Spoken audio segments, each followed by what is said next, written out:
दत्त महाराजांची भक्ती करताना किंवा साधना करताना असे काही मंत्र आणि त्याचे फायदे आहेत का ज्याचा आपल्या प्रेक्षकांना फायदा होऊ शकतो? हो, मी खूप छान प्रश्न आहे हा.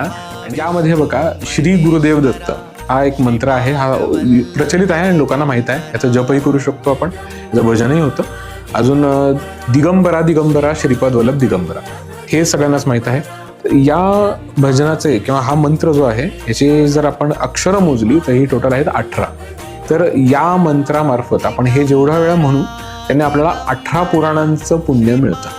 18 पुराणांची देखील कृपा होते. त्यामुळे हा एक मंत्र आहे, जागृत आहे या कलियुगातल्या तरुणोपाय असं म्हणेल मी. या व्यतिरिक्त बीज मंत्र एक आहे दत्तात्रयांचा, तो म्हणजे द्राम किंवा द्रांग. गकार लावणं अजून चांगलं मकारच्या जागी. ओम ओम ह्रीं द्रांग दत्तात्रयाय नमः हा असा आहे. किंवा ह्रीम म्हणजे भुवनेश्वरीचं बीज न लावता देखील काही जण म्हणतात ओम द्रांग दत्तात्रयाय नमः हा देखील एक मंत्र आहे.